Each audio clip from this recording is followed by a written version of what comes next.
दोस्तों, तो जल्द ही सोलर के बिजनेस से रिलेटेड एक और कंपनी अपना आईपीओ लेकर आ रही है और आईपीओ का साइज 1500 करोड़ रुपए का होने वाला है। तो चलिए जानते हैं कि इसमें फ्रेश इशू है या फिर ऑफर फॉर सेल होने वाला है आईपीओ, और इससे रिलेटेड बाकी के अपडेट को भी देखेंगे।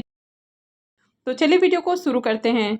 लेकिन इससे पहले कि मैं वीडियो को शुरू करूं, अगर आप इस चैनल पर पहली बार विजिट कर रहे हैं या फिर आपने चैनल अब तक सब्सक्राइब नहीं किया है तो चैनल को सब्सक्राइब कर लें और वीडियो को भी लाइक कर दें। तो ये अपकमिंग आईपीओ होने वाला है विक्रम सोलर का आईपीओ। ये आईपीओ 1500 करोड़ रुपए का होने वाला है और इसने सेबी के पास अपना डीआरएच फाइल किया है। इस कंपनी को 15 सालों का एक्सपीरियंस है और कंपनी यहाँ पर आईपीओ के जरिए 1500 करोड़ रुपए के फ्रेश इशू लाने वाली है और इसके अलावा 17.45 million shares offer for sale के लिए रखे जाएंगे, जो कि प्रमोटर ग्रुप की ओर से सेल किया जाएगा। आईपीओ में फेस वैल्यू 10 रुपये पर शेयर होने वाला है और इस आईपीओ में एम्प्लॉइज़ के लिए भी रिजर्व पोर्शन रखा गया है, यानी कि जो भी इस कंपनी के एम्प्लॉइज़ हैं तो उनके लिए भी यहाँ पर एम्प्लॉइज़ पोर्शन होने वाला है, यानी कि उनको डिस्काउंट दिया जाएगा। इसके अलावा कंपनी प्री आईपीओ प्लेसमेंट का भी विचार कर रही है, तो कंपनी आईपीओ से पहले 300 करोड़ रुपए के प्री आईपीओ प्लेसमेंट कर सकती है। तो अगर कंपनी प्री आईपीओ प्लेसमेंट में सक्सेसफुल रहती है तो फिर आईपीओ का जो साइज है वो कम हो सकता है। आईपीओ में क्यूआईबीज के लिए 50% का पोर्शन रहेगा, एचएनआईज के लिए 15% और रिटेलर्स के लिए आईपीओ में 35% का पोर्शन होने वाला है। कंपनी आईपीओ से जो फंड रेज करने वाली है उसमें से 793 करोड़ रुपए कंपनी अपने सब्सिडरी के अंदर इन्वेस्टमेंट करने वाली है, यानी कि इसकी जो होली ओन सब्सिडरी कंपनी है VSL green power private limited. तो कंपनी यहाँ पर 3000 मेगावाट सोलर सेल और मॉड्यूल मैन्युफैक्चरिंग फैसिलिटी एस्टेब्लिश करने वाली है। इसके अलावा 602.95 करोड़ रुपए कंपनी की जो existing solar module manufacturing facilities है तो कंपनी उसमें एक्सपेंड करने वाली है। तो कंपनी अपने इस existing solar module manufacturing facility की कैपेसिटी को 3000 मेगावाट से बढ़ा के 6000 मेगावाट करने वाली है और इसके लिए कंपनी यहाँ पर इन्वेस्टमेंट कर रही है। और इसके अलावा जो रेस्ट पोर्शन है वो जनरल कॉर्पोरेट पर्पस के ऊपर खर्च किया जाएगा।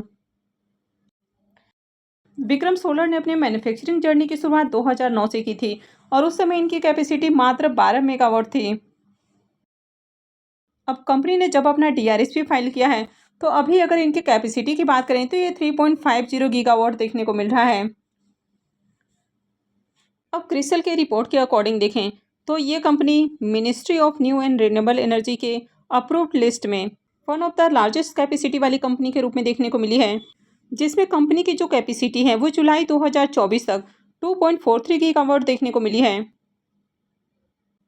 और ब्लूमबर्ग की रिपोर्ट के अकॉर्डिंग देखें 2014 से कंपनी टीयर 1 मैन्युफैक्चरर के रूप में देखने को मिली है, जो कि अभी भी आपको बरकरार देखने को मिल रही है, यानी कि 2024 में भी देखें तो कंपनी इस लेवल के ऊपर बरकरार है।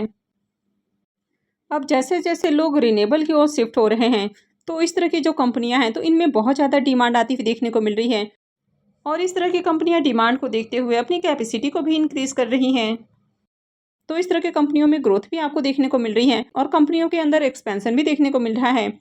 तो फिजिकल 2026 तक कंपनी का एम है कि 10.5 गीगावाट इसकी कैपेसिटी इंक्रीज की जाए और फिजिकल 2027 तक कंपनी अपनी कैपेसिटी को इंक्रीज करके 15.50 गीगावाट करने का लक्ष्य लेके चल रही है।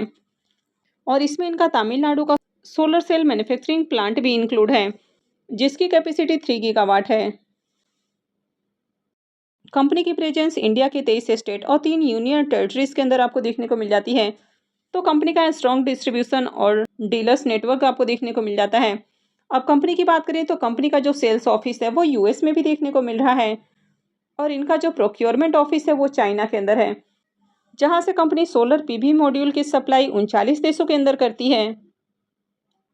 तो यहाँ पर कंपनी ने जिस तरह से अपना डीआरएस फाइल किया है और जिस तरह से अपने कंपनी के बारे में बताया है तो कंपनी का बिजनेस काफ़ी अच्छा देखने को मिल रहा है। कंपनी का जो बिजनेस है वो इंडिया के साथ ही ग्लोबली भी देखने को मिल रहा है। कंपनी जिन क्लाइंट को सर्व करती है तो इसमें आपको पीएसयू और प्राइवेट दोनों तरह के क्लाइंट देखने को मिल जाते हैं, यानी कि गवर्नमेंट कंपनियों को भी कंपनी अपने सर्विसेज देती है, इसके अलावा प्राइवेट क्लाइंट को भी अपने सर्विसेज देती है। 31 मार्च 2024 तक देखें तो कंपनी 275 प्रोजेक्ट अब तक कर चुकी है। तो इसमें कुछ इनके कंप्लीट प्रोजेक्ट हैं और कुछ अभी भी चल रहे हैं। और इनकी कैपेसिटी की बात करें तो ये 1.03 गीगावाट देखने को मिल रही है। इस कंपनी को यूएन ग्लोबल कॉम्पैक्ट की ओर से भी समर्थन मिला हुआ है। इसके अलावा ये 93 इंडियन फर्म में से एक है जिसको कि the science based target initiative की ओर से भी इसको अप्रूवल मिला हुआ है, यानी कि इसकी सस्टेनेबिलिटी एफर्ट के लिए इसको अप्रूव किया गया है।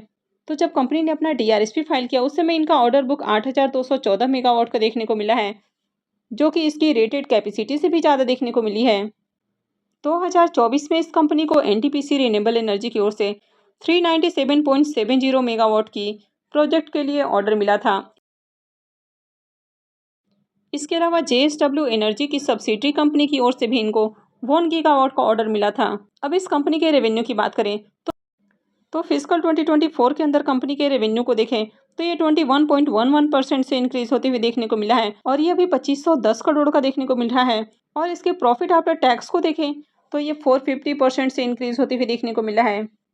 तो अभी जो भी रिन्यूएबल एनर्जी वाली कंपनियां हैं, सोलर वाली कंपनियां हैं, तो मार्केट में इनमें डिमांड आपको बढ़ती हुई देखने को मिल रही है, क्योंकि धीरे धीरे लोग रिन्यूएबल की ओर शिफ्ट हो रहे हैं। तो इस तरह की कंपनियों के अंदर काफ़ी अच्छी डिमांड है, तो इसके कारण इनके रेवेन्यू और प्रॉफिट में भी जंप देखने को मिल रही है।